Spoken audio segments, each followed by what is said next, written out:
దేవుడు ప్రతి ఆదివారం సాయంత్రం యోసేపు జీవితంలో నుండి వచనం వెంబడి వచనం అనేక విషయాలు ప్రభువారు మనకు బోధిస్తున్నారు.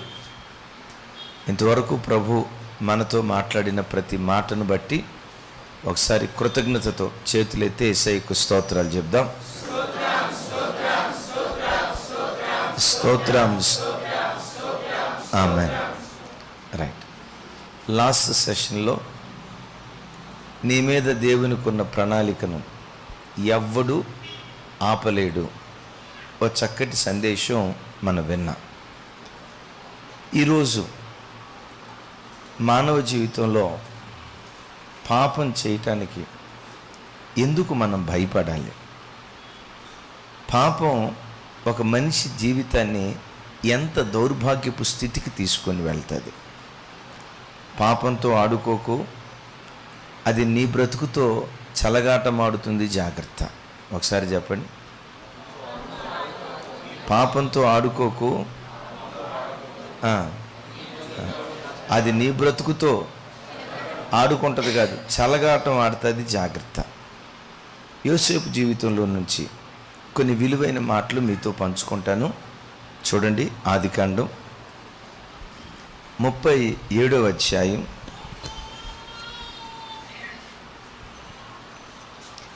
23వ వచనం నుండి 25వ వచన ప్రారంభం వరకు నేను చదువుతాను. అందరూ నాతో కలిసి చెప్పండి. యోసేపు తన సహోదరుల యొద్దకు వచ్చినప్పుడు వారు యోసేపు అంగీని అతడు తొడుగుకొని ఉన్న ఆ విచిత్రమైన నిలువుటంగీని తీసివేసి అతన్ని పట్టుకొని ఆ గుంటలో పడద్రోసిరి. ఆ గుంట వట్టిది, అందులో నీళ్లు లేవు. వారు భోజనము చేయ కూర్చుండి, ఎక్కడ కూర్చున్నారట? దేనికి కూర్చున్నారట?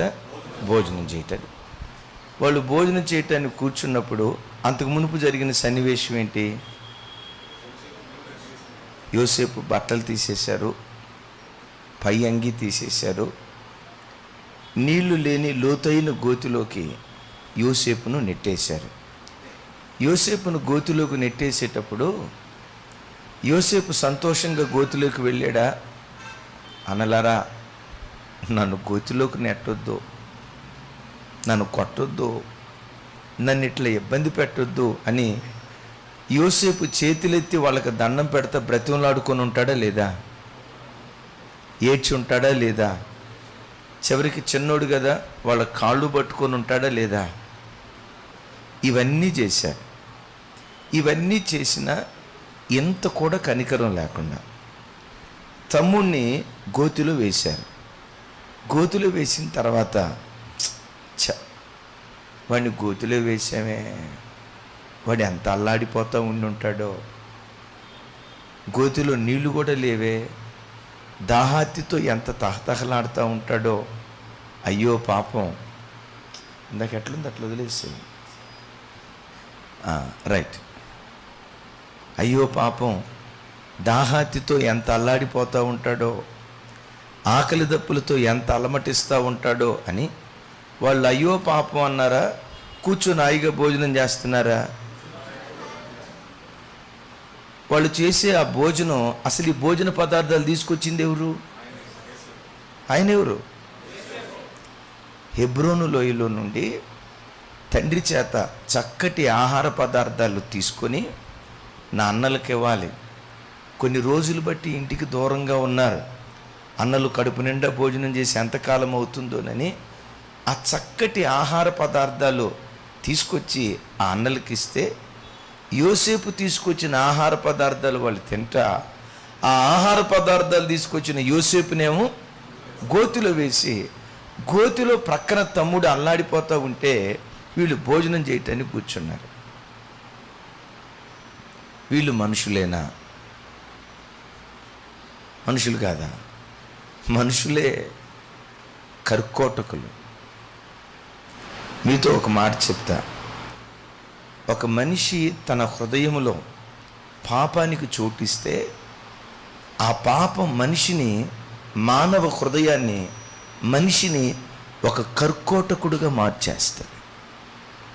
అది అసూయ అనే పాపమే కానీ, త్రాగుడనే పాపమే కానీ, అక్రమ సంబంధాలనే పాపమే కానీ, చివరికి ఫోర్నోగ్రఫీ అనే పాపమే కానీ, జీవితంలో ఏ పాపానికి నువ్వు చోటిచ్చినా ఆ పాపం నీ హృదయాన్ని రాయిలాగా మార్చి ఒక కర్కోటకురాలిగా నిన్ను మారుస్తుంది. ఎక్కడో కాదు, మన హైదరాబాద్ పట్టణంలో ఆ తల్లికి భర్త చనిపోయాడు, ఒక్కతే కూతురు. ఆ తల్లి ఏం చేసిందంటే, మరొక వివాహం చేసుకుంటే తన జీవితంలో అడుగుపెట్టినవాడు తనను సంతోషంగా సుఖంగా చూసుకోవచ్చు, కానీ తన కడుపును పుట్టిన కూతురును మంచిగా చూసుకుంటాడో లేదో అని యవ్వన వయసులో భర్తను పోగొట్టుకున్న ఆ తల్లి రెండో వివాహం చేసుకోకుండా తన శరీరంలో మానవ రీతిగా ఎన్ని కోరికలు పెరుగుతున్నా తన కూతురు కోసం తన ఆశలన్నీ చంపుకొని నా కడుపును పుట్టిన బిడ్డకు ఒక మంచి భవిష్యత్తు ఇవ్వాలి అని రెండో వివాహం చేసుకోకుండా బ్రతుకు కాలమంతా విధవరాలిగా మిగిలిపోయింది. కూతుర్ను పెంచుతుంది, ఆ పాప చదువుకుంటుంది. సరిగ్గా పాప 18వ సంవత్సరానికి వచ్చేసరికి ఇంటర్మీడియట్ చదువుతుండగా ఎవరో ఒక అబ్బాయితో తప్పుగా ప్రవర్తించడం తల్లి తెలుసుకుంది. కాళ్ళు చేతులు పట్టుకుంది, వద్దురా, నీ వయసు అది కాదు, ప్రేమించే వయసు కాదు, శరీరాన్ని ఇట్లా పాడు చేసుకునే వయసు కాదు, నీకంటూ ఒక జ్ఞానం వచ్చిన తర్వాత నువ్వు ఇష్టపడిన అబ్బాయిని చేసుకుందుకొని, కానీ ఇది ప్రేమించే వయసు కాదు, ఇష్టపడే వయసు కాదని తల్లి మందలించి, కాస్త తల్లి కదా ఆ స్వతంత్రంగా గద్దించి కొట్టి మెట్టుకు ఆ పాప జీవితం నుంచి తన కూతురుకు ఆ పాప జీవితం నుంచి బిడ్డ బయటకు వచ్చేటట్లుగా ఆ తల్లి కొన్ని ప్రయత్నాలు చేసింది. మొత్తాన్ని కూతురు ఆ పాప జీవితాన్ని మానుకుంది. మరలా డిగ్రీకి వెళ్ళిన తర్వాత గుండెలు పిండే బాధాకరమైన సంగతి ఏంటో తెలుసా? ఒక ఆటో డ్రైవర్తో అపవిత్రంగా ప్రవర్తించడం ప్రారంభించింది. ఇది తల్లికి తెలిసింది. తల్లి కదా, బిడ్డను పట్టుకుంది, కాళ్ళు చేతులు పట్టుకొని ఏడ్చింది. ఇది నీ వయసుకు తగింది కాదమ్మా, అయినా నువ్వు డిగ్రీ చదువుకుంటున్నావు, ఆటో డ్రైవర్ కాదు అంటే ఆ అమ్మాయి ఎందట, చావైనా బ్రతుకైనా వాడితోనే, నేను వాడినే పెళ్లి చేసుకుంటా, నా జీవితం అంతా వాడుతోనే. అరే నువ్వు డిగ్రీ చదువుకుంటున్నావమ్మా, వాడు ఆటో డ్రైవర్, నువ్వు చక్కగా డిగ్రీ చదువుకొని నీ స్థాయికి తగిన వాడిని నువ్వు చేసుకుందుకొనిలే అని కూతురికి నయానా బాయానా అన్ని మాటలు చెప్పింది. కూతురు దాన్ని సహించలా. ఒకరోజు ఏం చేసిందో తెలుసా? ఎవరితో తను అక్రమంగా ప్రవర్తిస్తుందో వాడితో మాట్లాడి తల్లి ఇంట్లో నిద్రపోతూ ఉంటే ఆ గాఢ నిద్రలో ఉండగా వాడు తాను ఆ తల్లి నిద్రపోతూ ఉంటే ముఖం మీద దిండేసి అదిమి కన్న కూతురు తన కన్న తల్లిని చేతులారా చంపేసి ఏం చేసిందో తెలుసా? తన పాపం బయటపడకుండా ఉండేటట్లుగా అదే ఇంటిలో తల్లిని ముక్కలుగా నరికింది. దరిదాపుగా 4-5 రోజుల పాటు తల్లిని ఒక్కొక్క అవయవం విడదీసి ముక్కలు చేసి ప్లాస్టిక్ కవర్లో పెట్టుకోవటం, బయటపడేయటం. ఆ ప్లాస్టిక్ కవర్ బయటపడేసిన తర్వాత తిరిగి వచ్చేటప్పుడు బిర్యానీ తెచ్చుకొని ఇంటికొచ్చి, ఇది వాడు.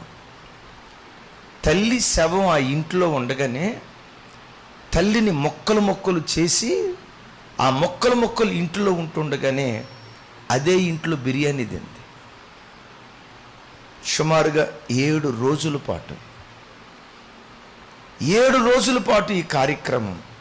దేవుని బిడ్డలారా, ఏ తల్లి తన శరీరాశలు చంపుకుని తన కూతురు కోసం మరొక వివాహం చేసుకోకుండా నా జీవితం ఎడిదిరిగి పాడైపోయింది, కనీసం నా కూతురికైనా భవిష్యత్తునివ్వాలని, కూతురుకు ఒక మంచి భవిష్యత్తునివ్వాలని కలలు కంటూ తన ఆశలన్నీ చంపుకొని తన కూతురు కొరకు బ్రతికిన ఆ తల్లి జీవితంలో కూతురే కసాయిదిగా మారి చంపి కన్న తల్లిని మొక్కలు మొక్కలు చేసి ప్లాస్టిక్ బ్యాగులో వేసి బయటపడేసి తల్లి శవం ఇంట్లో ఉంటుండగా బిర్యానీ తెచ్చుకొని తిన్నారట.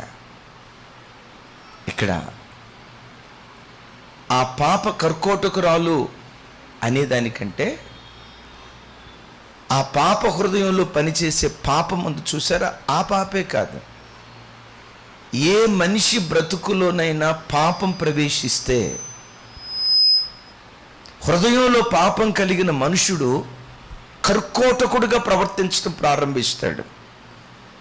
వాడికి భార్య, తల్లి, చెల్లి, నా తల్లి, వదిన, అక్క ఏమీ ఉండదు. ఒక సింహం ఎంత క్రూరంగా ప్రవర్తిస్తుందో, హృదయంలో ఒకడు పాపానికి చోటిస్తే పాపం కలిగిన అమ్మాయి కానీ పాపం కలిగిన అబ్బాయి కానీ హృదయంలో పాపానికి చోటిచ్చిన ప్రతి వ్యక్తి ఒక కర్కోటకుడిగా ప్రవర్తించడం ప్రారంభిస్తాడు.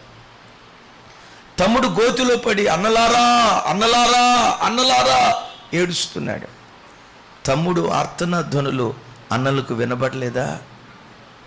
చెప్పండి, వినబడలేదా?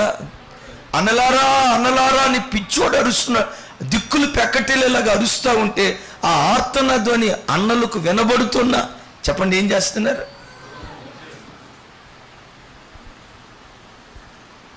బిడ్డలారా, జీవితంలో ఎప్పుడు ఏ పాపానికి చోటు ఇవ్వకు. యేసయ్యను ప్రతి క్షణం అడుగు, దేవా బ్రతికిన కొద్ది దినాలు పవిత్రంగా బ్రతికే జీవితాన్ని వరంగా నాకు దయచేయి. ఏ పాపంలో నన్ను పడనివ్వకు, ఏ అపవిత్రతలో నన్ను పడనివ్వకు, ఏ చెడు నా హృదయంలోనికి రాకుండా నన్ను నేను కాపాడుకునే కృప నాకు దయచేయని ప్రభు బిడ్డలారా, యేసయ్య దగ్గరకు వచ్చిన ప్రతి బిడ్డ పవిత్రంగా బ్రతకటానికి దేవుని దగ్గర మనం ఆరాటపడే వాళ్ళగా ఉండాలి. పాపం హృదయాన్ని కఠినపరుస్తుందా? హెబ్రీ పత్రికలో పౌలు గారు అదే అంటాడు. హృదయాన్ని కర్కోటకంగా మారుస్తుందా? ఎలా మారుస్తుందో ఇంకొంచెం ముందుకెళ్తే, ఇప్పుడు తమ్ముడు చనిపోయాడు అన్న సంగతి నాన్నకి చెప్పాలి. ఏం చేశారు? ఒక మేకపిల్లను చంపి దాని చర్మాన్ని ఒలిచి దాని రక్తాన్ని తీసి యోసేపు యొక్క అంగీకి ఈ రక్తాన్ని పులిమి తండ్రి దగ్గరికి వెళ్ళారు. తండ్రి దగ్గరికి వెళ్ళి ఇది చూయించి అంటున్నారు, అయ్యా నాన్న, ఇది యోసేపు అంగీ ఏమో ఒకసారి గుర్తుపట్టు. ఆ మాట అంటంతో యాకోబు గుండె పగిలిపోయింది. ఎందుకో తెలుసా? యోసేపు యాకోబుల ప్రాణం ఒకరితో ఒకరికి పెనవేయబడింది. యోసేపు చిన్నతనంలో తల్లిని పోగొట్టుకున్నాడు. బెన్యామీను చిన్న వయసులో తల్లిని పోగొట్టుకున్నాడు. ఆ మమకారంతో దానికి మించి యోసేపు యొక్క పవిత్రమైన ప్రవర్తన తండ్రి ప్రేమ గెలుచుకోవటానికి కారణమైంది. యోసేపు చనిపోయాడు అన్న వార్త వినటంతో నేనంట, చెడ్డ కొడుకు చనిపోయిన తండ్రి గుండె బ్రద్దలు కాదా? దుర్మార్గంగా ప్రవర్తించే కొడుకు చనిపోయినా కొడుకు మరణ వార్త విని, చెడ్డ కుమారుని యొక్క మరణ వార్త విని ఏ తల్లి అయినా ఏ తండ్రి అయినా దిక్కులు పెక్కటిలేలాగా ఏడవరా? యోసేపు చెడ్డ కొడుకు కాదు.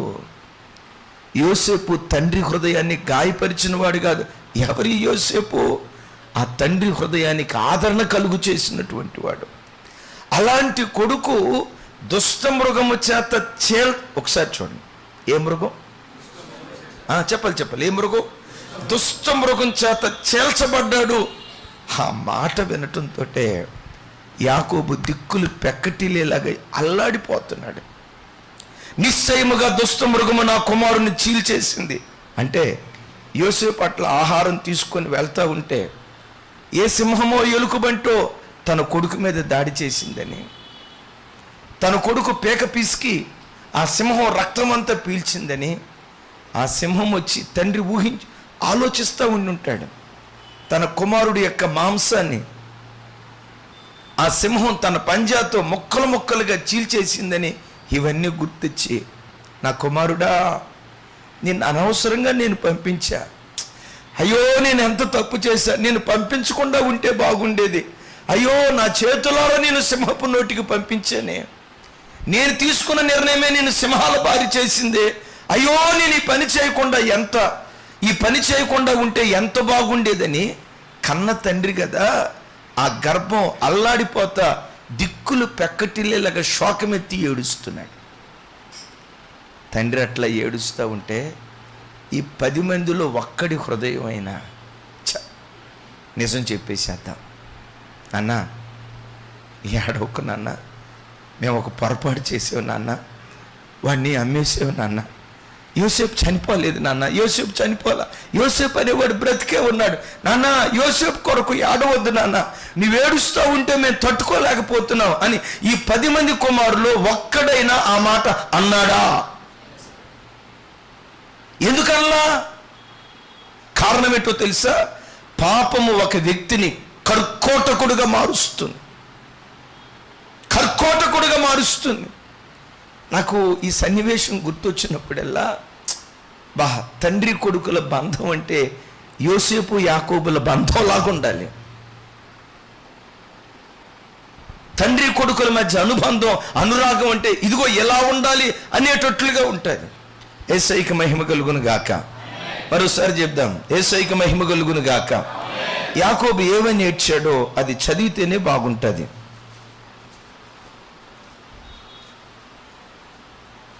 33వ వచనం.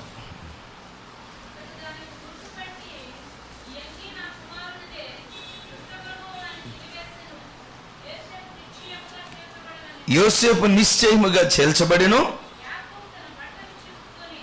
తన బట్టలు చింపుకొని తన నడుమున గోనె పట్ట కట్టుకొని అనేక దినములు కుమారుని నిమిత్తము అంగలార్చుచుండగా కుమార్తెలందరూ అతన్ని ఓదార్చుటకు యత్నము చేసిరి. అయితే ఓదార్పు పొందనొల్లక నేను అంగలార్చుచు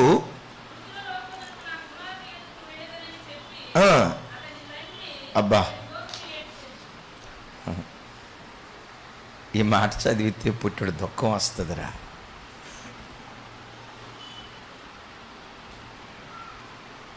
ఏడుస్తూ ఉంటే గమనించండి, ఓదార్చడానికి వచ్చారట. ఏం కాదు నాన్న ఏడవద్దు, ఏం కాదు నాన్న ఏడవద్దు, ఏం కాదు నాన్న ఏడవద్దు, ఏడవద్దు అని కపటంతో ఆదరిస్తున్నట్లుగా ఆదరణకరమైన మాటలు మాట్లాడుతున్నారు. కానీ అసలు నిజం మాత్రం చెప్పట్లేదు. కారణం ఏంటో తెలుసా? ఒక వ్యక్తి తన బ్రతుకులో ఎప్పుడైనా ఎక్కడైనా ఎవడైనా సరే పాపానికి చోటిస్తే పాపము ఒక వ్యక్తిని కర్కోటకుడుగా మారుస్తుంది. ఇలా బ్రతుకున్నాడు అని చెప్పకపోవటంలో ఉన్న ఇంకో రహస్యం చెప్పమంటారా?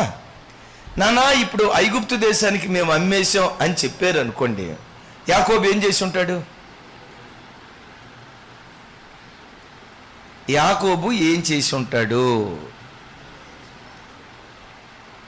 ఏమంత సీరియస్గా చూస్తారు? యాకోబు ఏం చేసి ఉంటాడు చెప్తలే, అది కరెక్ట్. ఏం చేసేవాడు? సరే ఇట్లా చనిపోయాడు అని అంగి చూయించకుండా, ఏమో నాన్న వాడు మాకు కనపడలేదు, నువ్వు పంపించావు కానీ మా దగ్గరికి అయితే రాలేదు అని చెప్పినా, లేదు ఇలా ఐగుప్తు దేశానికి అమ్మేశామని చెప్పినా, డెఫినెట్గా యాకోబు ఏం చేసి ఉంటాడో తెలుసా? వెంటనే తన దగ్గర ఉన్న పనివారం అందరినీ తీసుకొని, నా యోసేపు ఎక్కడున్నాడని వెతకటానికి వెళ్ళేటువంటి వాళ్ళు. ఒకవేళ వెతకటానికి వెళ్ళినట్లయితే మరలా యోసేపు దొరికాడు అనుకోండి,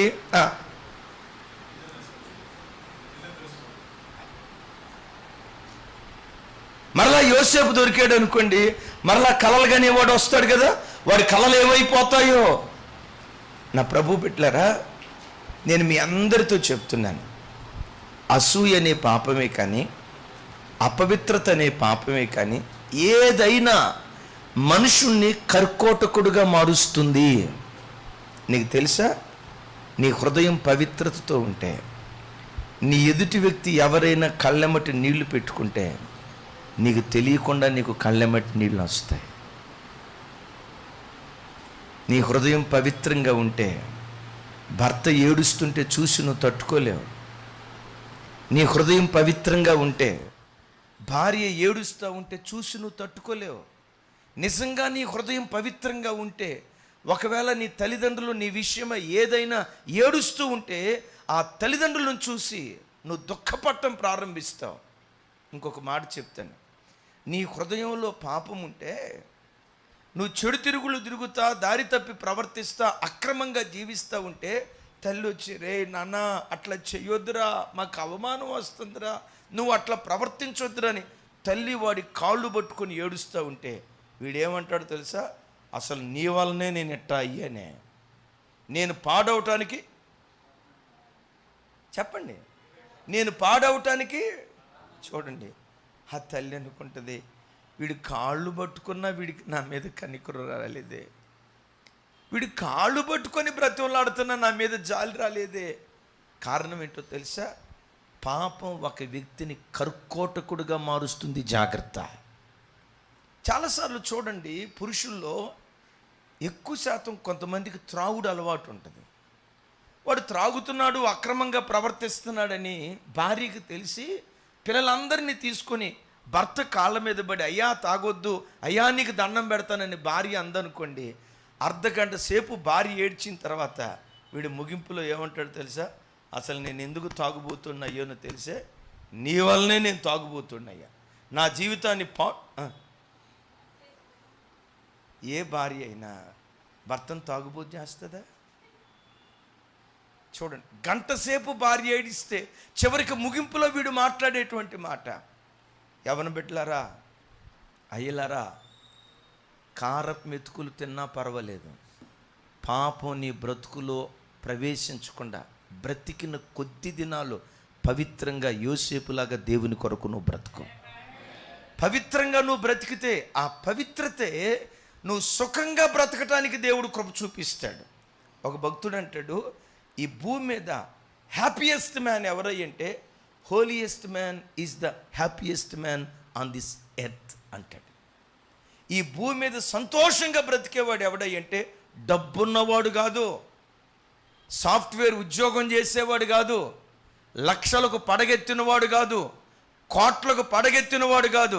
ఎవడు పవిత్రంగా బ్రతుకుతాడో, పవిత్రత కలిగిన స్త్రీ, పవిత్రత కలిగిన పురుషుడు, పవిత్రత కలిగిన యవనస్తుడు, పవిత్రత కలిగిన యవన స్త్రీ కారపు మెతుకులు తిన్నా సంతోషంగా బ్రతకటానికి దేవుడు కృప చూపిస్తాడు. దేవునికి స్తోత్రాలు చెప్దాం.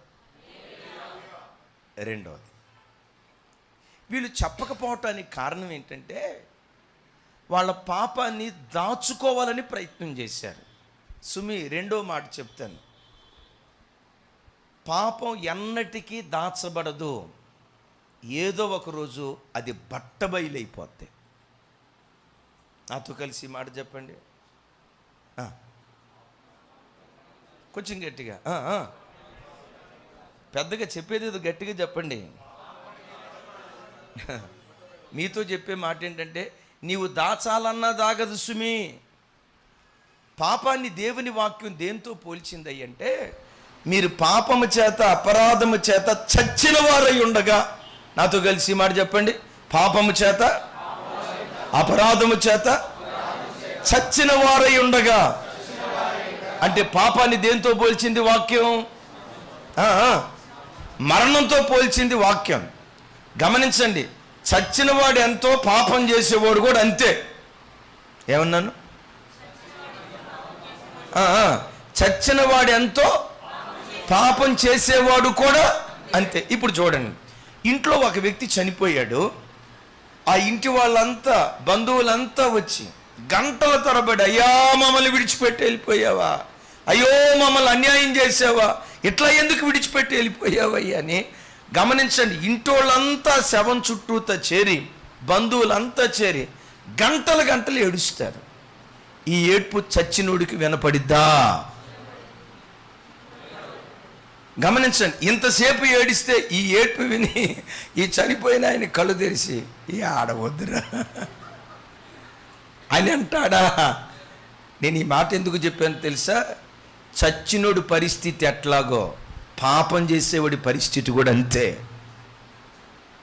ఇంటి వాళ్ళంతా చుట్టూతో చేరి, బాబు చెయ్యొద్దురా పని, వెళ్ళొద్దురా బాబు ఈ తప్పుడు త్రోవలో, ఈ నీచమైన కార్యక్రమం చెయ్యొద్దురా అని ఇంటోళ్ళంతా చుట్టూతో చేరి గుండెల విషయాలాగా ఏడ్చినా వీనికి వినబడదు. ఎందుకో తెలుసా? వాడు చచ్చినోడు.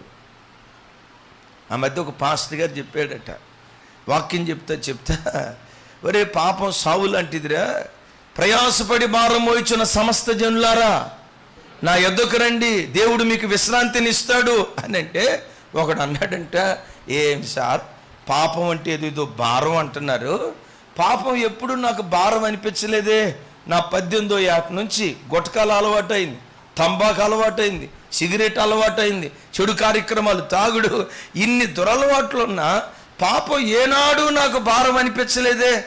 మీరు పాపభారం, ఏ భారం మీరు పాపభారం అన్నారు. ఇన్ని సంవత్సరాలు బట్టి తాగుతున్నా, తాగుబోతాను నాకు భారం అనిపించలా, సినిమాలు నాకు భారం అనిపించలా, సిగరెట్లు నాకు భారం అనిపించలా, నాకు చిన్నిళ్ళు ఉంది, పెద్ద ఇల్లు ఉంది, అంటే 2 ఇళ్ళు ఉన్నాయి, ఏనాడు నాకు భారం అనిపించలా. మీరేమో పాపభారం మోయిస్తున్న వారులారా అంటారు, నాకు ఎప్పుడు భారం అనిపించలేదే. పాపం భారం అని దేవుడు అంటే నాకు ఎప్పుడు అనిపించలేదు అన్నాడట. అప్పుడు పాస్టర్ గారు చెప్పాడట, ఇప్పుడు సిమెంట్ కట్ట, లారీ సిమెంట్ వెళ్తుంది, లారీ మీద సిమెంట్ వెళ్తుంది, ఓ కట్ట జారి బతుకున్నవాడి మీద పడింది. ఆ సిమెంట్ కట్ట మనిషి మీద పట్టంతో ఆ పడక మునిపి ఏం చేస్తాడు? కేకలేస్తాడు, తప్పించుకోవడానికి ప్రయత్నం చేస్తాడు. ఒకవేళ మీద పడి కాలు ఇరిగింది అనుకోండి, ఏం చేస్తాడు? బ్రతుకున్నవాడు అయ్యో అయ్యో అయ్యో రక్షించండి అని ఒక్క సిమెంట్ కట్టబడితే చాలు దిక్కులు పెక్కటిలేలాగా అరవటం ప్రారంభిస్తాడు. అట్లా కాకుండా రోడ్డు పక్కన ఆల్రెడీ చచ్చిన శవం ఉంది, ఆ చచ్చిన శవం మీద ఒక సిమెంట్ కట్ట కాదు, లారీ సిమెంట్ కట్టలు పడ్డాయి.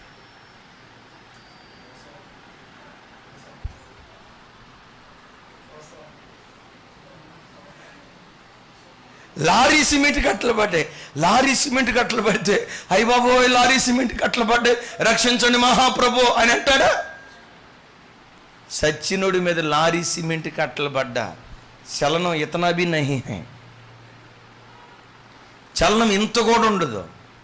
నా ప్రభు బిడ్డలారా, ఓ దైవజనుడిగా మీకు చెప్తున్నాను, జీవితంలో ఎన్నడూ ఏ విధమైన పాపానికి చోటు ఇవ్వకుండా బ్రతికిన కొద్ది కాలం నిష్కలంకురాలిగా దేవుని దగ్గర నువ్వు బ్రతుకు, నిష్కలంకుడిగా దేవుని సన్నిధిలో నువ్వు బ్రతుకు. సరే గమనించండి, పాపాన్ని దేనితో పోల్చిందంటే చచ్చిన శవంతో పోల్చింది.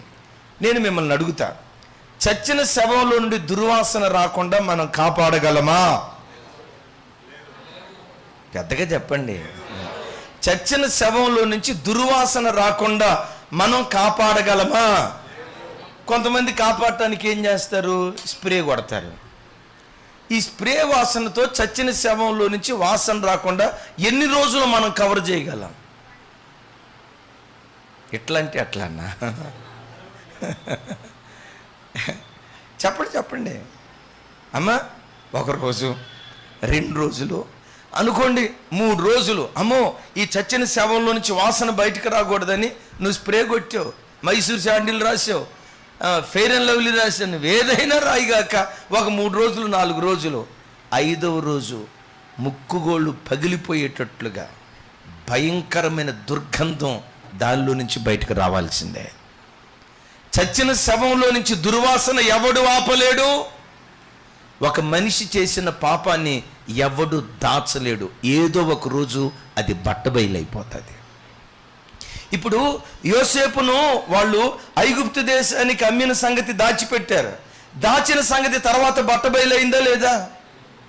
కొంచెం గట్టిగానండి బిడ్లారా. ఎప్పుడు జీవితంలో ఒకటి నేర్చుకో, నీ జీవితంలో ఎప్పుడైనా తప్పు జరిగితే, ఏ విషయంలోనైనా నువ్వు ఫెయిల్ అయితే దాన్ని కవర్ చేసుకుంటూ అబద్ధం ఆడద్దు. ఒక అబద్ధం ఆడితే ఆ అబద్ధం నీ చేత 100 అబద్ధాలు ఆడిస్తుంది. 100 అబద్ధాలే కాదు, పుస్తకాలే నీ చేత రాయిస్తుంది. ఎప్పుడు పాపాన్ని దాచడానికి పొరపాటున నువ్వు ప్రయత్నం చేయకు. బైబిల్లో రాయబడిన మాట ఏంటో తెలుసా? మీరు చీకటి గదిలో రహస్యంగా మాట్లాడుకున్న మాటలు జానన్న చెప్పాలా? ఎక్కడ మాట్లాడుకున్న మాటలు? చీకటిలో రహస్యంగా. గుసగుసలాడతారు చూసారా? చూడండి, గుసగుసలాడతారు చూసారా? చీకటిలో రహస్యంగా గుసగుసలాడిన మాటలట మిద్దెల మీద వినిపింపబడతాయట. ఎప్పుడు జీవితంలో పాపాన్ని దాచాలని ప్రయత్నం చేయకు. దాచాలని ప్రయత్నం చేస్తే తప్పు నీ చేత 100 తప్పులు చేయిస్తుంది. దావీదు బత్షెబాతో, ఊరియా భార్యతో తప్పు చేశాడు. దావీదు ఎలా చేస్తే బాగుండేది.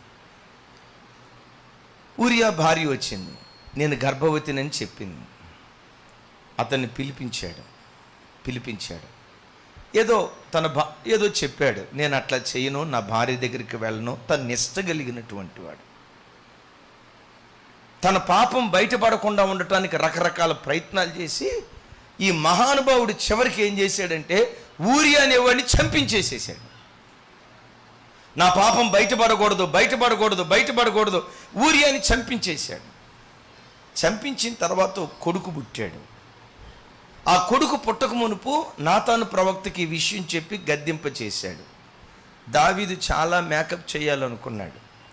కొత్త నిబంధన గ్రంథంలో దావీదు పేరు చాలాసార్లు రాయబడి ఉంది. కానీ మత్తయి సువార్త ప్రారంభంలో దావీదును గూర్చి రాయబడిన మాట ఏంటో తెలుసా? చూడండి, మత్తయి సువార్త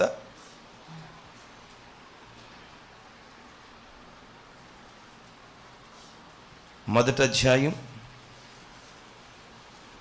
6వ వచనం.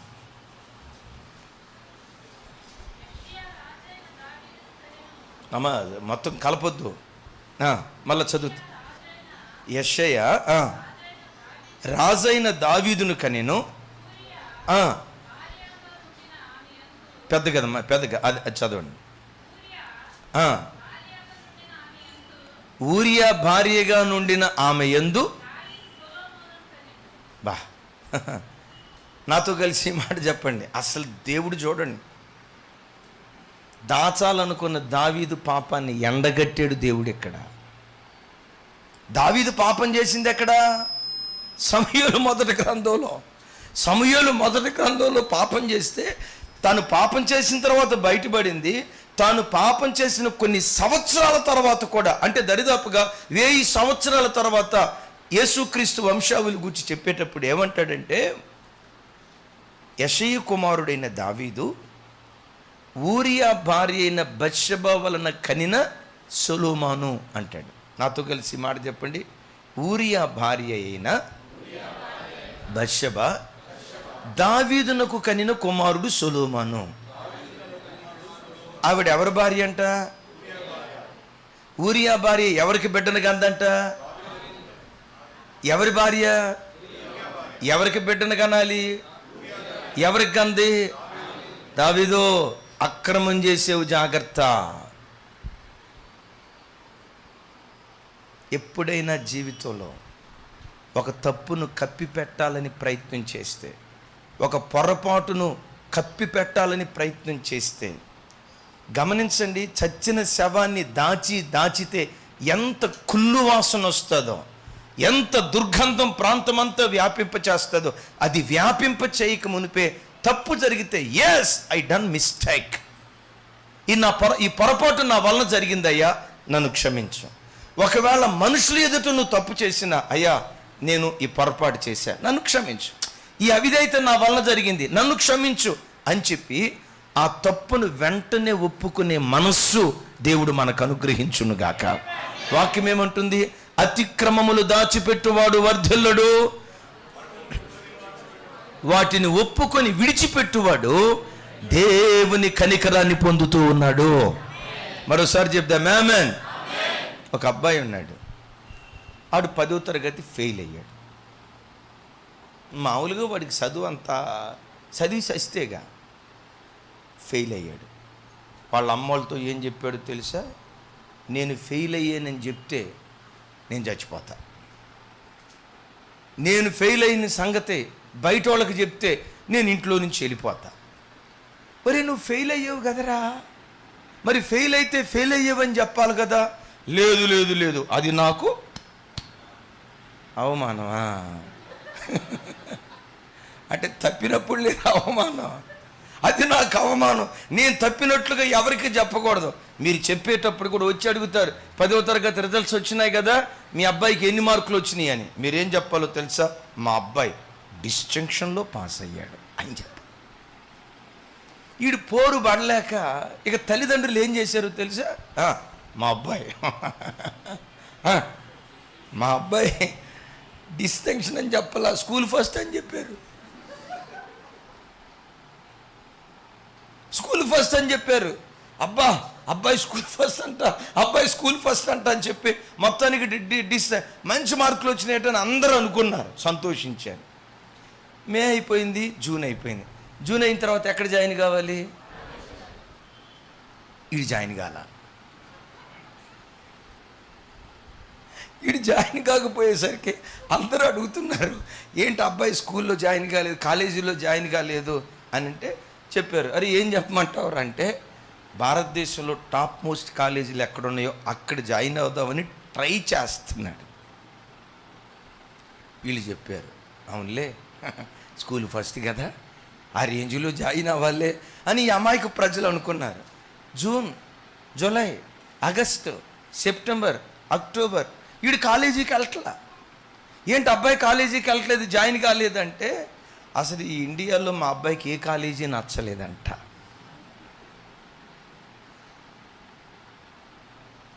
ఇప్పటికీ నేను ఎదిగినాడు, ఎప్పటికీ 10వ తరగతి పాస్ అయ్యగాల.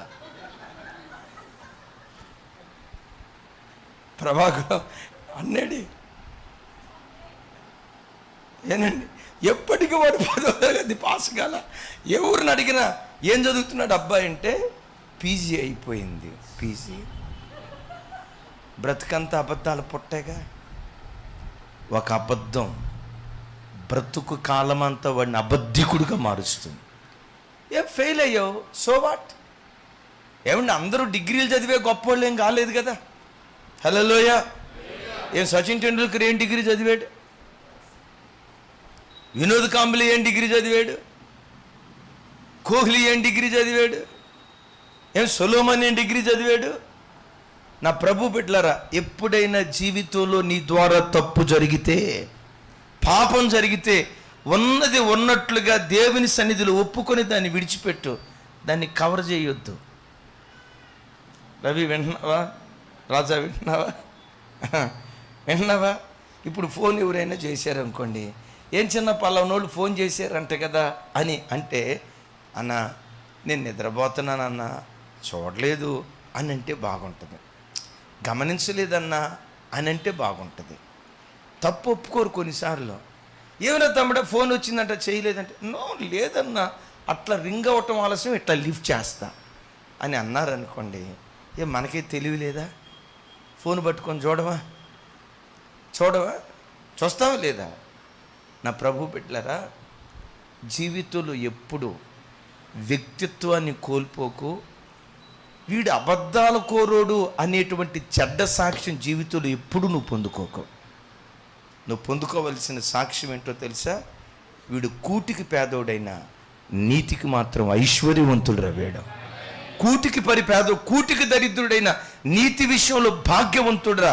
వీడు మాట అవునంటే కాదంటే, కొంచెం గట్టిగా అవునంటే, వీని మాట 24 క్యారెట్ల, అది అబద్ధమాడడో సత్యమే పలుకుతాడు.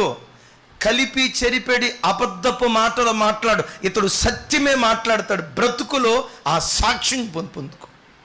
కొంతమందికి సాక్ష్యం ఉంటుంది, అయ్యా వాడు నోరే అబద్ధాల పొట్టలో నుంచి సేమలు బయటకు వచ్చినట్లుగా వాడు నోరే అబద్ధాల పొట్ట. వాడు అంటాడు, ఫలానా చోట ఏరులై ప్రవహిస్తుంది నీరు అంటాడు. వెళ్ళి చూస్తే బురద కూడా ఉండదు అయ్యా. కొంతమందికి దరిద్రపు సాక్ష్యం ఉంటుంది. నువ్వు పొందుకోవలసిన సాక్ష్యం ఏంటో తెలుసా? ఈ చెల్లి మాట అవునంటే అవును, కాదంటే కాదు, అబద్ధాల కోరు కాదు, అబద్ధపు మాటలు మాట్లాడదు. కొంతమంది ఆడోళ్ళు ఈ కాలంలో ఫోన్లు వచ్చిన తర్వాత భర్త అట్లా ఇంట్లో ఉంటే, ఎక్కడో బయట ఉంటే, తన కార్యక్రమంలో ఉంటే, ఈ సిస్టరు ఎక్కడికో చాటుకి వెళ్ళి గుసగుసలు మాట్లాడుతుంది. పనికిమాలినోడితో ఎవరితోనో గుసగుసలు మాట్లాడిన తర్వాత ఈలో భర్త వస్తాడు. ఎవరితో మాట్లాడావు? మా అమ్మతో మాట్లాడానండి. గంటసేపు ఏం మాట్లాడావు? మీకు అంత అనుమానం అండి, మీ అమ్మోళ్ళతో నీతో నువ్వు గంటలు మాట్లాడవచ్చు కానీ మా అమ్మోళ్ళతో నేను మాట్లాడకూడదా? ఇక ఈడు అనుకుంటాడు, దీని నోట్లో నోరేయటమే దాని దరిద్రం రా నాయన. జీవితంలో భర్త నీ విషయంలో అనుమానపడుతున్నాడంటే జాగ్రత్త. అంతకు మించిన దిగజారిన పరిస్థితి మరొకటి లేదు. నీ పెనిమిటి నీ మీద నమ్మకం ఉంచాలి. గట్టిగా చెప్దాం ఆమేన్. నీ పెనిమిటి ఎంతకు సామెతల్లో రాసి ఉంటుంది కదా, ఆమె పెనిమిటి ఆమె యందు, కొంచెం గట్టిగా నమ్మా, ఆమె పెనిమిటి ఆమె యందు. కొంతమంది భర్తలు ఉంటారు, భార్య తలస్నానం చేసిన అనుమానమే, మంచి చీర కట్టుకున్న అనుమానమే. కొంతమందికి అనుమానపు రోగం ఉండి అనుమానపడతారు. కొంతమంది వ్యక్తిత్వం సరిగ్గా లేక, ఆ క్యారెక్టర్ కొంతమంది స్త్రీలకు సరిగ్గా లేక అనుమానపడుతూ ఉంటారు. నా ప్రభు బిడ్డలారా, నిన్ను గూర్చి ఎవరైనా ప్రత్యేకంగా నీ భర్త నిన్ను గూర్చి సాక్ష్యం చెప్పేటప్పుడు, నీ భార్య నిన్ను గూర్చి సాక్ష్యం చెప్పేటప్పుడు, నా భర్త నిష్కలంకుడు, పరస్త్రీని కూడా అపవిత్రంగా చూడని పవిత్రమైనటువంటి వాడు, నా భార్య ప్రతివ్రత, ఆ సాక్ష్యం ప్రభు బిడ్డలుగా మనం పొందుకుందుము గాక. దాచాలన్న మూడో మాట చెప్తా చూడండి, విచిత్రమైన మాట. ప్రతి మనిషి తన బ్రతుకులో తన పాప ఫలాన్ని అనుభవిస్తాడు గనుక పాపం చేసే విషయంలో తస్మా జాగ్రత్త. యాకోబు దగ్గరికి 10 మంది కుమారులు వచ్చారు.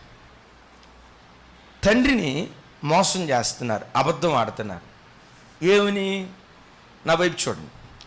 అంగీని మేక రక్తంలో ముంచి, నాన్నా ఈ అంగీ యోసేపుదేమో గుర్తుపట్టు అన్నాడు. ఈ అంగీ యోసేపుదు కాదు, గుర్తుపట్టు అని అన్నప్పుడు ఆ అంగీని చూడటంతో దిక్కులు పెక్కటిల్లేలాగా యాకోబు ఏడవటం ప్రారంభించాడు. ప్రభు బిడ్డలారా, ఇక్కడ ఒక మర్మయుక్తమైన మాట చెప్తాను. అంగీని చూసి యాకోబు దిక్కులు పెక్కటిల్లేలాగా ఏడుస్తున్నాడు. నిజంగా యోసేపు చనిపోయాడా? మరి చనిపోకపోయినా కొడుకులు ఏం చెప్తున్నారు? చనిపోయాడని అబద్ధమాడి అంగీ చూయించి తండ్రిని మోసం చేస్తున్నారు. ఒక మాట మీరు ఎవరూ బాధపడొద్దు, ఆలోచించాలని చెప్తున్నాను. యాకోబు కడుపున తండ్రిని మోసపుచ్చే 10 మంది కొడుకులు. వాళ్ళు ఎందుకు తండ్రిని మోసపుచ్చారో తెలుసా? ఒకప్పుడు ఇదే యాకోబు తన తండ్రిని మోసపుచ్చాడు గనుక. సేమ్ అదే అంగీతో ఇస్సాకును యాకోబు మోసపుచ్చలేదా? చెప్పాలి. అదే అంగీతో ఎవరి వస్త్రాలు వేసుకున్నాడు? ఏశావు యొక్క వస్త్రాలు వేసుకొని ఆ సొగసైన వస్త్రాలు ధరించి తండ్రి నన్ను పట్టుకో అంటే తడివి చూసి ఎస్ ఏశావే అన్నాడు. విచిత్రం చూడండి. అస్సలు ప్రభు బిడ్డలారా, జీవితంలో నీ క్రియల ఫలాన్ని నువ్వు అనుభవిస్తావు, తప్పకుండా జాగ్రత్త. నువ్వు మంచి చేసిన ఆ మంచి క్రియల ఫలం ఏదో ఒక రోజు నువ్వు అనుభవిస్తావు. చెడు చేసావా? తస్మాత్ చేసిన చెడుకు తగిన ప్రతిఫలం కూడా ఏదో ఒక రోజు తప్పకుండా మనం అనుభవించాలి. ఇక్కడ ఒక విచిత్రం చెప్తాను. అంగీ చూయించి యాకోబు తన తండ్రి అయిన ఇస్సాకును మోసపుచ్చాడు. ఇస్సాకును మోసపుచ్చింది ఒక్క కొడుకే, యాకోబే. ఒక్క కొడుకు తన తండ్రిని మోసపుచ్చితే యాకోబును 10 మంది కుమారులు మోసపుచ్చారు. తల్లి, నీకు అర్థమవుతుందా తల్లి? ఇంకొక విచిత్రం తెలుసా? యాకోబు ఆడిన అబద్ధం వెంటనే బయటపడింది. యాకోబు ఆడిన అబద్ధం వెంటనే బయటపడింది. యాకోబు 10 మంది కుమారులు ఆడిన అబద్ధం 22 సంవత్సరాల తర్వాత బయటపడింది.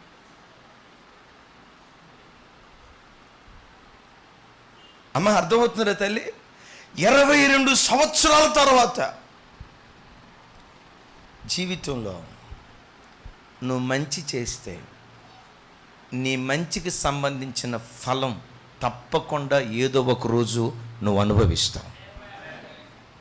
నా వైపు చూడండి, కొంచెం కఠినంగా చెప్తాను. ఇక్కడ ఒక యవ్వన బిడ్డగా నీ యవ్వన జీవితంలో నీ పవిత్రతను కాపాడుకుంటా, ఎక్కడ ఏ చెడుగా నువ్వు ప్రవర్తించకుండా నీ శీలాన్ని కాపాడుకుంటూ నువ్వు పవిత్రంగా బ్రతికితే రేపు నీకు వివాహమై నీ కడుపును పుట్టే బిడ్డలు కూడా నీలాంటి పవిత్రమైన బిడ్డలు పుట్టడానికి దేవుడు కృప చూపిస్తాడు.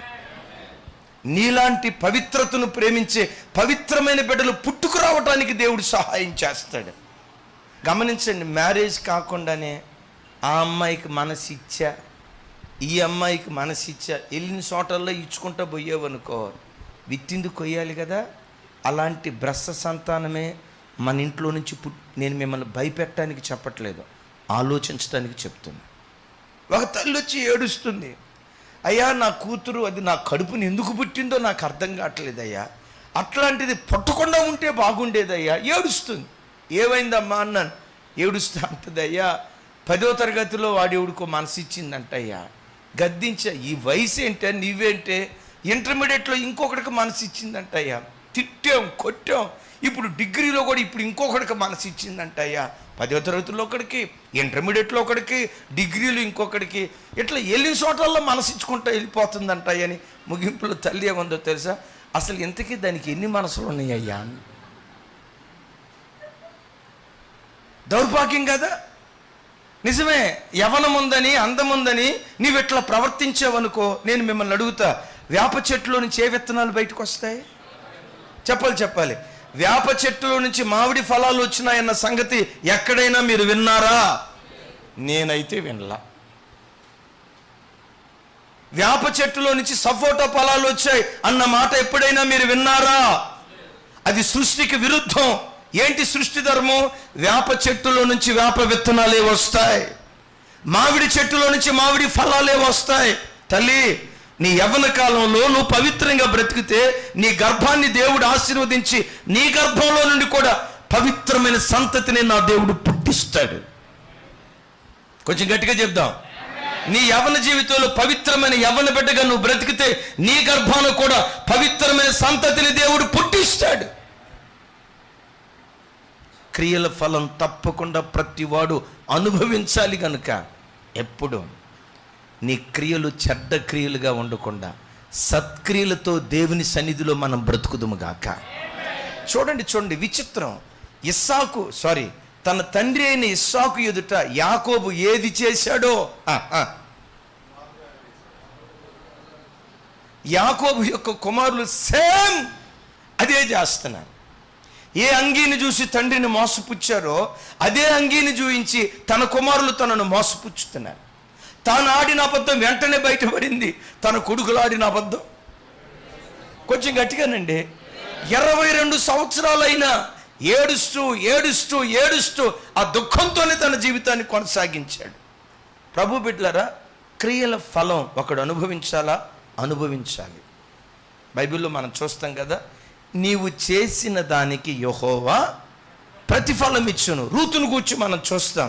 రూతు తన అత్త విషయంలో ఎంతో ఉపకారం చేసింది. బోయాజ్ అంటాడు, నీవు చేసిన దానికి యెహోవా నీకు ప్రతిఫలం ఇస్తాడు. అయ్యలారా నా వైపు చూడండి, అమ్మలారా నా వైపు చూడండి. మీ ఇంట్లో వృద్ధాప్యంలో అత్తామామలు ఉంటారు కదా, అత్తామామల పట్ల మీరు దయ చూపండి. కొన్నిసార్లు అత్తామామలు మిమ్మల్ని అర్థం చేసుకోకపోవచ్చు. ఎవరికైనా మనిషి సైకాలజీ ఎట్లుంటుందంటే, వయసు పెరిగిన తర్వాత చిన్నపిల్లల మనస్తత్వం వస్తుందట ఎవరికైనా. కొన్నిసార్లు మీ అత్తమామలు చేసే పని మీకు ఎట్లుంటుందంటే, ఈ ముసలిదానికి శాదస్తం ఎక్కువైపోతుందయ్యా, తట్టుకోలేకపోతున్నానయ్యా అని అనుకుంటారా లేదా? మీ అత్తమామలే కాదు, రేపు మనం ముసలోళ్ళం అయిన తర్వాత కూడా అదే మనస్తత్వం చిన్నపిల్లల మనస్తత్వం వస్తుంది. చిన్నపిల్లల మనస్తత్వం వచ్చిందని అత్తామామల్ని ఛేదరించకుండా వృద్ధాప్యంలో ఉన్న వారి పట్ల నువ్వు దయ చూపిస్తే నీ పట్ల దయ చూపించే కోడల్ని దేవుడు నీ ఇంటికి పంపిస్తాడు. కొంచెం గట్టిగా గమనించండి. దేవుడు నీకిచ్చిన తల్లిదండ్రులను నువ్వు బాధ్యతగా జాగ్రత్తగా నువ్వు చూసుకుంటే, కొన్నిసార్లు నీ తల్లిదండ్రులను అర్థం చేసుకోలేకపోవచ్చు. మూర్ఖులుగా తల్లిదండ్రులు మూర్ఖులుగా ప్రవర్తించరు, ఏదో 1-6 మూర్ఖులుగా ప్రవర్తించే వాళ్ళు ఉండుండొచ్చు. అయినా దేవుని లేఖనాన్ని బట్టి భూమి మీద నీకు మేలు కలుగున్నట్లు, నువ్వు దీర్ఘాయుష్మంతుడు వగునట్లు నీ తల్లిదండ్రులు మంచివాళ్ళు అయితే సన్మానించు, లేకపోతే తిరస్కరించు అన్నాడా? జస్ట్ తల్లి తండ్రి, దట్స్ ఎట్. వృద్ధాప్యంలో ఉన్న నీ తల్లిని తండ్రిని నువ్వు సన్మానిస్తే నీ గర్భాన పుట్టిన నీ పిల్లలు నిన్ను సన్మానించే వారిగా దేవుడు మారుస్తాడు. చప్పట్లు కొడితే సైకు స్తోత్రాలు చెప్దాం. అట్లా కాకుండా వాళ్ళను మూలన పెట్టావనుకో, రేపు పుట్టేటువంటి వాడు కూడా అక్క నిన్ను మూలన పెడతాడు. అక్క ఇంటికి వచ్చే కోడలు కూడా రేపు నిన్ను మూలన పెడతాడు. తమ్ముడా బాగా విను. ఒకరోజు ఒక తల్లిని కొడుకు వృద్ధాశ్రమంలో ఉంచాడట. ఎందుకు వృద్ధాశ్రమంలో ఉంచాడు అంటే, అమ్మ అక్కోళ్ళు ఎవరు నా మీద కోపం తెచ్చుకోవద్దు, అయినా మీరు కోపపడతారా లేకపోతే నా మాటను అంగీకరిస్తారా, మీ ప్రతిస్పందన నాకు అవసరం లేదు. ప్రభువు నాకు ఏది చెప్పమన్నాడో అది చెప్తా. అరే మీరన్నా ఆమెనానండి, మీ స్పందనతో నాకు అవసరం లేదు. నా దేవుని వాక్యం ఏం చెప్తుందో పౌలు గారు అంటాడు కదా, నేను మనుషులను సంతోష పెట్టగోరువాడనైతే దేవుని దాసుడును కాకపోదును. నా బోధ నిన్ను సంతోషపెట్టేదిగా ఉండకూడదు. ఏ ప్రభు నన్ను ఈ పరిచర్యకి పిలిచాడో, ఏ దేవుడు నాకు ఈ బోధ ఇచ్చాడో, నా బోధ నా దేవుని సంతోషపెట్టేటట్లుగా ఉండాలి. పెళ్ళైన తర్వాత అందట అమ్మాయి వచ్చిన భార్య అందట, నేను కావాలా మీ అమ్మ కావాలా? అదేంటే కాంతం అట్ట అంటావు? నాకు ఇద్దరు కావాలన్నాడట. అందట ఒక వరలో 2 కత్తులు పెట్టలేం కదా, ఉంటే మీ అమ్మన్నా ఉండాలా లేకపోతే నేనన్నా ఉండాలా? తల్లికి అర్థమైంది, ఏడుస్తుంది. సరేరా మీరిద్దరు సంతోషంగా ఉండండి, నేను ముసలిదాన్ని అయిపోయాను, నన్ను ఎక్కడో ఒకటి ఏ అడవిలో వేసినా పర్వాలేదంటే, వీడికి తల్లి మీద ఉన్న ప్రేమతో, అమ్మా నేనుండగా ఇంత స్థితిమంతుడై ఉండగా నిన్నెట్లా అరణ్యంలో వదిలేస్తానమ్మా, పలాన్ చోట వృద్ధాశ్రమం ఉంది, ఆ వృద్ధాశ్రమంలో నిన్ను వదిలేస్తాను, ఏమనుకోవద్దమ్మా అన్నాడట. ఏమనుకునేది ఏముందిరా, నా కొడుకువి, నీ పరిస్థితి నేను అర్థం చేసుకుంటా, నిన్ను నా కడుపులో దాచుకోకపోతే ఇంకెవరిని దాచుకుంటారా, పర్వాలేదు నన్ను అనాథాశ్రమంలో వృద్ధాశ్రమంలో జాయిన్ చేయండి అని అంటే వృద్ధాశ్రమంలో జాయిన్ చేశారు. కొడుకు నెల వచ్చి ఆ ఫీజు కట్టి తల్లికి ప్రేమను పంచి ఆ రోజంతా తల్లితో గడిపి నెలకొకసారి వెళ్ళిపోతూ ఉండేవాడు. తల్లి వృద్ధాప్యానికి వచ్చింది, పూర్తిగా చావు బ్రతుకుల మధ్యలో చివరి దశకి వెళ్ళింది. ఒకరోజు కొడుకు ఫోన్ చేసి, నాన్న ఈ వృద్ధాశ్రమంలో ఫ్యాన్లు లేవురా, కొంచెం ఫ్యాన్ పెట్టించకూడదా? తప్పకుండానమ్మా. నాన్న ఈ వృద్ధాశ్రమంలో ఫ్యాన్ గాలి కూడా సరిపోవట్లేదురా, కాస్త ఏసీ పెట్టించవచ్చు కదా, రేపో మాపో చనిపోబోతుంది, ఏసీ పెట్టించవచ్చు కదా, ఒక మంచి బెడ్ ఒకటి అరేంజ్ చేయొచ్చు కదా.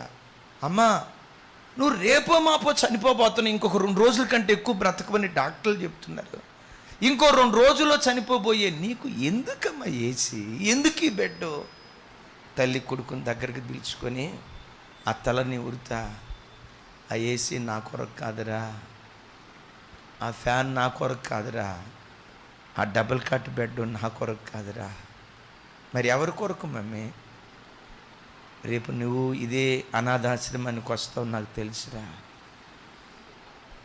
నేనంటే తల్లిని అన్నీ భరించా, నువ్వు భరించలేవురా, నిన్ను అల్లారు ముద్దుగా పెంచుకున్నారా, ఎండ నీకు తగలకుండా నీడలో నేను పెంచారా, నీ పిల్లలని నీ అనాథాశ్రమానికి జాయిన్ చేసిన తర్వాత ఈ భయంకరమైన ఒక్కపోతలో నీ ఉండకుండా నీకోసమే ఈ ఏసీ, నీకోసమే ఫ్యాన్ అంటే, అమ్మా నన్ను శపిస్తున్నావా అంటే, తల్లి ఏడుస్తా అందే, నేను నిన్ను శపించట్లేదురా, ప్రతి వాడు విత్తిన దాన్ని కొయ్యాలి, లేఖనం చెప్తుందిరా. అది క్రియల ఫలం అనుభవించాలి, లేఖనం చెప్తుందిరా. అది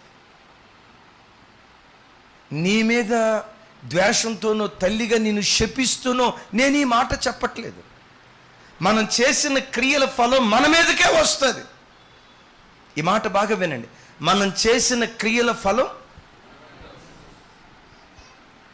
నువ్వు నీళ్లు పోస్తే దేవుడు నీకు నీళ్లు పోసే వాళ్ళను లేపుతాడు. నువ్వు నూనె పోస్తే నీ తల మీద అభిషేక తైలాన్ని కొమ్మరించే వాళ్ళను దేవుడు లేపుతాడు.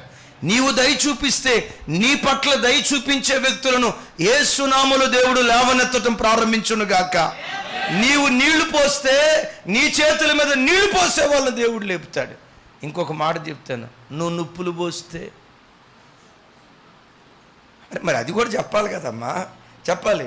నువ్వు నిప్పులు పోస్తే నీ మీద ఉప్పు నిప్పు చిటపట్లేసి వాళ్ళు వేస్తారు, జాగ్రత్త. తస్మాత్. యాకోబు ఇక్కడ ఏడవటానికి కారణం, యాకోబు గుర్తొచ్చి ఉంటుంది, 22 సంవత్సరాల తర్వాత గుర్తొచ్చి ఉంటుంది. నేనే పాపం చేశాను, నా తండ్రి నేను ఎట్లా మోసపుచ్చాను, నా పిల్లలు కూడా అలాగే నన్ను మోసపుచ్చాను. ఆఖరి మాట ఒక్క 5 నిమిషాల్లో చెప్తా. చివరికి పాపం ఏం చేస్తుందో తెలుసా? 3 మాటలు చెప్పాను ఇప్పటికీ, జాగ్రత్త. పాపం నిన్ను కరుకోటకుడుగా మారుస్తుంది. 2, పాపాన్ని ఎప్పుడు దాచకు. 3, నీవు చేసిన పాపం తర్వాత అదే నీ తల మీదకి శిక్షగా రాబోతుంది, జాగ్రత్త. ఆఖరి మాట, పాపం చేసేవాడు ఎవ్వడు కూడా ధైర్యంగా దేవుని ఎదుట నిలవలేడు, ధైర్యంగా దేవుని సన్నిధిలో ప్రార్థించలేడు, దేవుని సహాయం కొరకు ధైర్యంగా అర్థించలేడు, చేతులు చాపలేడు. నీ పాపం ధైర్యంగా దేవుని సన్నిధికి నిన్ను రానివ్వదు. నీ పాపం దేవుని సన్నిధిలో ధైర్యంగా నిన్ను మోకరించనివ్వదు. నీ పాపం సంతోషంగా ధైర్యంగా దేవుని వాక్యం నిన్ను ముట్టుకోనివ్వదు. కారణం ఏంటో తెలుసా? పాపం ఎప్పుడు గుండెల్లో అపరాధ భావాన్ని కలుగు చేసి నీ ముఖం దేవునికి చూపించకుండా నీ ముఖాన్ని మరుగు చేసేటట్లుగా చేసేది నీవు చేసే పాపం అన్న సంగతి నువ్వు గ్రహించు. ఎలా ఈ మాట చెప్తారన్నా అని అంటారా? రైట్. ఇప్పుడు యోసేపు ఐగుప్తు దేశంలో రాజు అయ్యాడు, హల్లెలూయా, ప్రధాని అయ్యాడు. 7 సంవత్సరాలు సమృద్ధి కాలం, ఆహారాన్ని భద్రపరిచాడు. ఇప్పుడు కరువు కాలం ప్రారంభమైంది. 2 సంవత్సరాల తర్వాత యాకోబు యొక్క పిల్లలు, అదే ఈ 10 మంది అన్నలు యోసేపు దగ్గర ధాన్యానికి వచ్చారు. అతడు యోసేపు అని తెలియదు, ఒక ప్రధాని అని అనుకున్నారు. గమనించండి, ఐగుప్తు దేశంలోనే ఆ రోజుల్లో సమృద్ధి అయిన ఆహారం ఉంది. ఐగుప్తు దేశంలో తప్ప ప్రపంచంలో మరెక్కడ, కొంచెం చెప్పాలి, ఐగుప్తు దేశంలో, ప్రకాష్, ఐగుప్తు దేశంలో తప్ప ఇంకెక్కడ ఆహారం లేదు. విన్నారు? ఇప్పుడు ఐగుప్తు దేశానికి వెళ్ళారు. యోసేపు తన తమ్ముడు అన్న సంగతి తెలియక ఆహారం తెచ్చుకున్నారు. మరలా 2వ పర్యాయం ఆహారం కోసం వచ్చారు. యోసేపు అక్కడ, అన్నలరా, నేను యోసేపుని, మీ సొంత తమ్ముడిని అన్నప్పుడు ఈ 10 మంది అన్నలు వాస్తవంగా ఏం చేయాలో తెలుసా? మా తమ్ముడే ఐగుప్తు దేశానికి ప్రధాని, ఈ ఆహారం అంతా మా తమ్ముడి దగ్గరే ఉంది, ఆహారాన్ని సరఫరా చేసే ఆహార శాఖ మంత్రి మా తమ్ముడే, జై హో, మాకిక తిరుగు. అరే గట్టిగా ఏమనాలి? జై హో, ఇక మాకు తిరుగు. అరే, మా ఐగుప్తు దేశాన్ని పరిపాలన చేసే ప్రధాని, గట్టిగా చెప్పండి తల్లి. మా తమ్ముడు, సామెత ఒకటి ఉంది కదా, వడ్డించేవాడు మనోడైతే భోజన పంక్తిలో ఏ మూలన కూర్చున్నా మాంసం మొక్కలు. రిటర్న్ అవునా కదా? వడ్డించేవాడు మనోడైతే భోజన పంక్తిలో ఏ మూలన కూర్చున్నా మాంసం మొక్కలని. ఇప్పుడు వడ్డించేది ఎవరు? ప్రపంచానికి వడ్డిస్తుంది ఎవరు? యోసేపు. వడ్డించేవాడు యోసేపు తమ తమ్ముడు అని తెలిసిన తర్వాత వాళ్ళు సంతోషంగా గంతులు వేస్తూ నాట్యమాడాలి. ఆడేరా? నేను యోసేపును అని అనటంతో ఒక్కొక్కడు దూరంగా పారిపోతున్నాడు. ఎందుకా భయం? 22 సంవత్సరాల క్రితం చేసిన తప్పు ఇప్పుడు జ్ఞాపకం వస్తుంది. చెల్లెళ్ళారా, ఒక తండ్రిగా, ఒక నాన్నగా, ఒక అన్నగా చెప్తున్నా,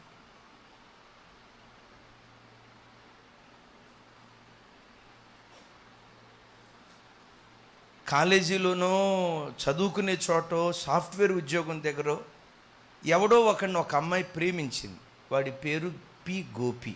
ఏ గోపి? పి గోపి. వివాహమైంది, 3-4 పిల్లలు పుట్టారు, 2-3 పిల్లలు పుట్టారు. పిల్లలు పుట్టిన తర్వాత భర్త ఒకరోజు వచ్చి, పి గోపి నీకు తెలుసట కదా అని అన్నాడు అనుకోండి. ఆ మాట అనే లోపు గుండె 190 కొట్టుకోవటం స్టార్ట్ అయిపోద్ది. 20 సంవత్సరాల క్రితం చేసిన తప్పు కూడా నీ గుండెల్లో అపరాధ భావం పుట్టిస్తుంది. జాగ్రత్త. చివరికి నేను మీతో చెప్పే మాట ఏంటంటే, ప్రపంచ దేశాలకు ఆహారాన్ని సరఫరా చేసేవాడు యోసేపు. ఎవరు? యోసేపు ప్రపంచ దేశాలకు ఆహారాన్ని సరఫరా చేస్తున్నాడు. ఆ యోసేపు తమవాడి అన్న సంగతి తెలిసిన యోసేపు ఎదుట నిలవబడకుండా వాళ్ళు పారిపోతున్నారు.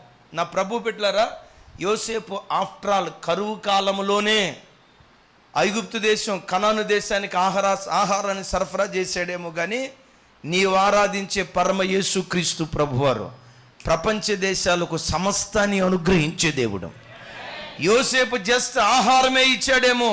నేను ప్రకటించే నా దేవుడు నీకు కావలసిన ఆహారం, నీకు కావలసిన ఆరోగ్యం, నీకు కావలసిన ఐశ్వర్యం, భూమి మీద నువ్వు సుఖంగా బ్రతకటానికి కావలసిన ప్రతిదీ నీ దేవుడు అనుగ్రహించేటువంటి వాడు. ఆయన అనుగ్రహించేటువంటి వాడైనా నువ్వు ధైర్యంగా ఆయన సన్నిధిలో ఎందుకు మోకరించలేకపోతున్నావో తెలుసా? ధైర్యంగా ఎందుకు అడగలేకపోతున్నావో తెలుసా? దేవుని దగ్గర ఎందుకు నువ్వు పెనుగులాడలేకపోతున్నావో తెలుసా? స్వతంత్రంగా నా దేవుడివయ్యా, నీవు నాకివ్వకపోతే ఇంకెవరికి ఇస్తావు? నీ రక్తంతో కడగబడిన వాడినయ్యా, నన్ను ఆశీర్వదించకపోతే ఇంకెవరిని ఆశీర్వదిస్తావు అని ధైర్యంగా దేవుని దగ్గర ఎందుకు మోకరించలేకపోతున్నావో తెలుసా? ధైర్యంగా దేవుని ఎందుకు నువ్వు అడగలేకపోతున్నావో తెలుసా? దానికి కలిగిన కారణం నువ్వు చేసిన పాపం నీ గుండెల్లో అపరాధ భావాన్ని పుట్టించి దేవునికి నీ ముఖాన్ని చూపించకుండా మరుగు చేసుకునేటట్లుగా నేను చేస్తాను. యోసేపు ఐగుప్తు దేశానికే రాజేమో, నీవు ఆరాధించే యేసుక్రీస్తు వారు సర్వలోక చక్రవర్తి అయిన. గట్టిగా హల్లెలూయా. యోసేపు కొంతకాలమే రాజుగా ఉన్నాడు, కానీ ఈయన నిరంతరము రాజు అయి ఉన్నాడు. యోసేపు సింహాసనం కొన్ని సంవత్సరాలే ఉందేమో, నేను ప్రకటించే యేసుక్రీస్తు వారి సింహాసనం తరతరములు ఉండునుగాక, యుగయుగములు ఆయన సింహాసనం ఉండునుగాక. యోసేపు జస్ట్ ఆహారమే ఇచ్చాడు, కానీ నేను ప్రకటించే నా దేవుడు నీ బ్రతుకులో నువ్వు సుఖంగా బ్రతకటానికి ఏవేమి కావాలో ప్రతిదీ ధారాళంగా దయచేసే దేవుడు. ఒక్క మాట మిమ్మల్ని అడుగుతా, నీ ముఖం దేవునికి చూపించడానికి నీ మనస్సాక్షి నీ మీద ఏమైనా నేరారోపణ చేస్తుందా? నీ మనస్సాక్షి ఎక్కడైనా గుచ్చి నీవు ప్రార్థన చేస్తే దేవుడు ఎలా వింటాడు? నీ ప్రార్థనకు దేవుడు జవాబు ఎలా ఇస్తాడు? నువ్వు ఉపవాసం ఉంటే నీ ఉపవాసం దేవుని సన్నిధికి ఎట్లా చేరుతుందని నీ మనస్సాక్షి ఏమైనా ఒకవేళ నీ మీద నేరారోపణ చేస్తుందా? ఈ మాట చెప్తాను, ఏ పాపం నీ హృదయం మీద నేరారోపణ చేస్తున్నా ఇక్కడే ఈ క్షణంలోనే ఆ పాపాన్ని నీకు మీదట దాచుకోకుండా నీ సన్నిధిలో నేను విడిచిపెడతానయ్యా, నువ్వు నాకు కావాలి. నీకు నన్ను దూరం చేసే ప్రతి పాపాన్ని, స్వతంత్రంగా సంతోషంగా మీ దగ్గరికి రాకుండా నన్ను ఆటంకపరిచే ప్రతి అపవిత్రతను ఈరోజు నేను విడిచిపెడతానయ్యా అని విడిచిపెట్టి దేవుని సన్నిధిలో నువ్వు పశ్చాత్తాపడితే నా దేవుడు ఎవరో తెలుసా? తన గుప్పెళ్ళు విప్పి నీ కోరికను తృప్తిపరిచేటువంటి దేవుడు, నీ కోరికను తృప్తిపరిచేటువంటి దేవుడు, నీ మనోభిలాషను దేవుడు నెరవేర్చునుగాక. మరోసారి చెప్దాం ఆమేన్. యోసేపు తన సొంత తమ్ముడే అని తెలిసి నాట్యమాడాల్సిన వాళ్ళు భయపడుతున్నారు. ఒకటే మాట చెప్తాను, నీవు ఆరాధించే దేవుడు నీకు, నీ పిల్లలకు, నీ పిల్లల పిల్లలకు కావలసిన ప్రతిదీ నీకు అనుగ్రహించేవాడు. నేను ఒక మాట అంటా, అసలు ఈ ప్రపంచానికి సమస్తము సరఫరా చేసేది నీ దేవుడు కదా. నేనంట, ఆయన నమ్ముకున్న నీకివ్వకపోతే ఇంకెవరికి ఇస్తాడు ఆయన? నిన్ను ఆశీర్వదించకపోతే ఇంకెవరిని ఆశీర్వదిస్తాడు? నిన్ను తలగా చేయకపోతే ఇంకెవరిని తలగా చేస్తాడు? నిన్ను పైవారిగా నిలవబెట్టకపోతే ఆయన ఇంకెవరిని పైవారిగా నిలవబెడతాడు? ఒకటే మాట చెప్తున్నాను, ఆయన ఉన్నది నీ కోసమే, ఆయన ఉన్నది నీ కోసమే, ఆయన ఉన్నది నీ కోసమే. ఆయన సన్నిధిలో నీ బ్రతుకును దిద్దుకుంటే ఎంతటి భీకరమైన కార్యం చేయటానికైనా దేవుడు శక్తిమంతుడై ఉన్నాడు.